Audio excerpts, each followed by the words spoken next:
11 आम के जो पत्ते जिस डाली में लगे होते हैं, वो डाली कोमल सी डाली, 11 टुकड़े महाराज एक कच्चे सूत से लपेटकर 11 बार, उसका भाग जब उसको लपेट लोगे इस तरह से इकट्ठा करके, आगे का जो भाग है 11 बार कच्चा सूत लपेटने के बाद जो भाग पीछे का आगे का कोई भी हो, उसको शहद में डुबाकर शिव जी को समर्पित कर दो। किस जगह पर रखना है? अशोक सुंदरी वाली जगह। अशोक सुंदरी की जगह जानते हो आप लोग, पहले भी आपको बताया है, आज फिर आपको वर्णन कर दे। जैसे ये गोल जलाधारी, ये शिवलिंग रखा है, ये तो जहां से पानी बह रहा है बाबा के चरणारविंद, राइट में श्री गणेश जी का स्थान, लेफ्ट में कार्तिकेय का स्थान, बीच में अशोक सुंदरी की जगह। शंकर भगवान की 6 लड़कियां हैं। भगवान शंकर के 13 बच्चे, 13 बच्चों में से 6 लड़कियां, उस 6 लड़कियों में से एक लड़की का स्थान, भगवान शंकर की एक बेटी का स्थान, अशोक सुंदरी का स्थान सामने पद्म पुराण में स्पष्ट किया। ये स्थान अशोक सुंदरी का। शंकर भगवान की जलाधारी में पार्वती जी का हस्तकमल, ऊपर से जो एक एक बूंद पानी गिरता है, ये शंकर भगवान की 5 लड़कियों का स्थान है। जया, विषहरा, शामरी बारी, दौतली और देव। शंकर भगवान की 5 लड़कियां भगवान शंकर के मस्तक में जल की धार गिरा रही। बीच में जो अशोक सुंदरी का स्थान है महाराज, उस जगह पर शहद का मुख, जो शहद आपने भिगोया है, उस शहद का मुख शंकर जी की ओर कर कर इसी चैत्र के महीने में, इन्हीं नवरात्रि में शंकर भगवान के उस अशोक सुंदरी की जगह पर शहद का भाग शिव जी की ओर रख दें। महाराज अगर घर में संपदा की कमी हो या कोई पैसा खा गया हो, रुपया नहीं दे रहा हो, पैसा अटक गया हो, तो उस शहद को शिव जी की ओर मुख कर कर उस आम के पल्लव की जो डंडी है उसको 11 डंडी को वहां रख दीजिए और उससे अपनी कामना कर कर आ जाइए। हो सके उस शहद में से थोड़ा सा शहद किसी रुमाल पर, किसी कपड़े में लगाकर उसको रख लीजिए। जिस व्यक्ति से पैसे लेना है, जिस व्यक्ति से पैसे मांग रहे हो, उससे एक बार जाकर मिल लीजिए, एक बार उसको खबर कर दीजिए। बाबा चाहेगा भोलेनाथ तो नवरात्रि में ही पैसा वापिस आ जाएगा, अगर शिव कृपा कर दे। ये बाबा की कृपा। आम का पल्लव कोई साधारण नहीं जिसको कलश के ऊपर रखा जाता है, शिव की कृपा।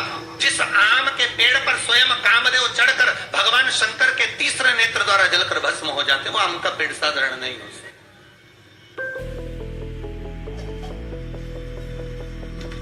सहज नहीं।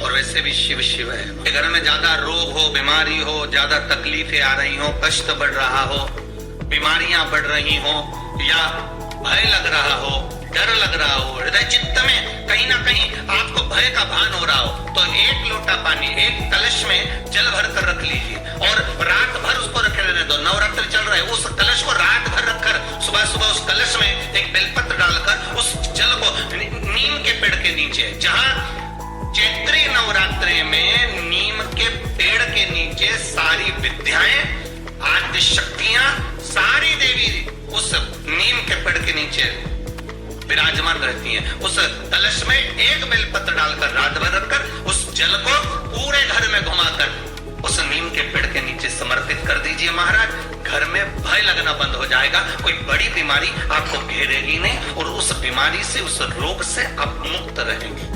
उस बीमारी से, उस रोग से आप मुक्त पाएंगे। वो बीमारी आपको घेर नहीं। विश्वनाथ को कुछ नहीं चाहिए, मेरे शंकर को चाहिए क्या? अगर आपके जीवन में ऐसा लगे कि बहुत बड़ी बीमारी आ गई और आपके घर का व्यक्ति वेंटिलेटर पर पड़ा हुआ है, तो शमी के वृक्ष के फूल ले आओ 7, और शमी के वृक्ष के 7 फूल लाकर एक एक फूल शंकर भगवान को श्री शिवाय नमस्तुभ्यम कहकर उस व्यक्ति के लिए जो पड़ा हुआ है, अंतिम सांसें गिन रहा है, जिसको अटैक आ गया, अंतिम सांसों में जो गिन रहा है, उसके नाम से भगवान शंकर पर चढ़ाना प्रारंभ कर दो। मात्र 7 पुष्प, उस शमी के वृक्ष के 7 पुत्र, 7 पुष्प आप शिव को समर्पित करिए, उसका नाम और गोत्र बोलकर, और भगवान शंकर का मूल मंत्र श्री शिवाय जम के बोलिए, श्री शिवाय नमस्तुभ्यम बोलकर एक एक शमी का फूल शंकर पर चढ़ाना प्रारंभ कर दो।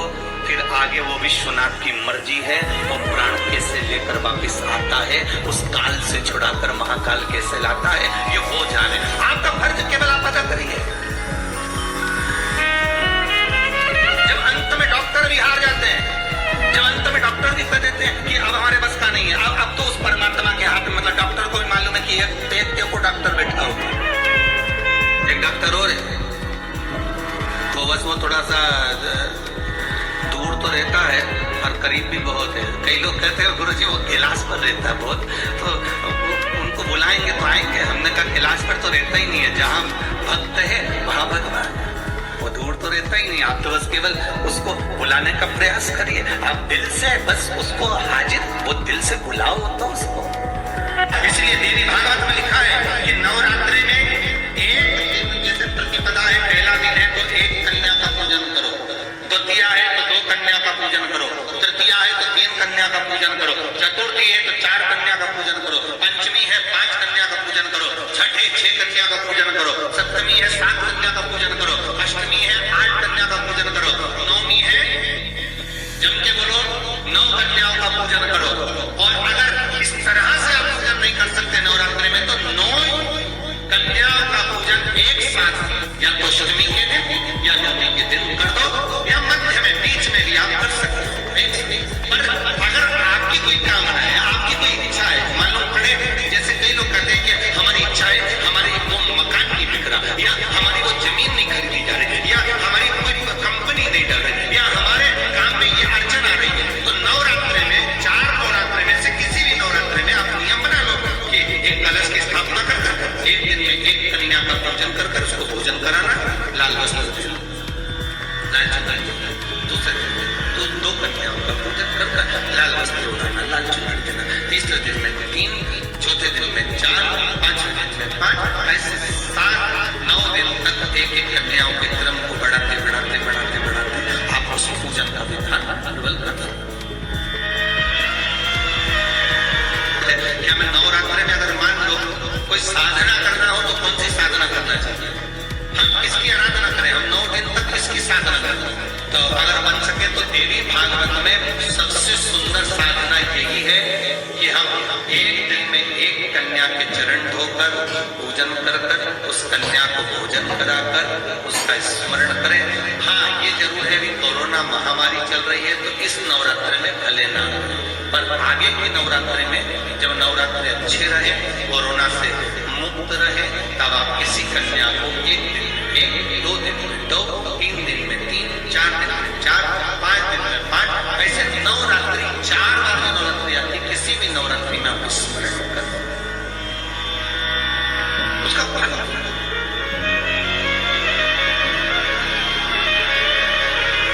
उसका फल होगा।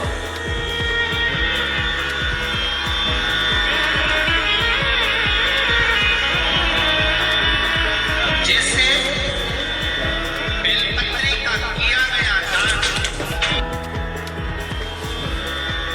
छिन्न नहीं माना, इस चीज का नाम जब के बोलिए जा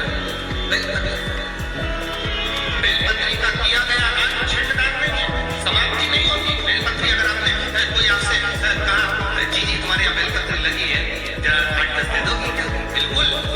और उससे कहा बेलपत्र को मत तोड़, हम तोड़ कर और अपने हाथ से बेलपत्र निकाल कर उसको दो दान। ये छिन्न दान नहीं है, ये समाप्त नहीं होता, ये बेलपत्र का दान अविरल दान बढ़ता है।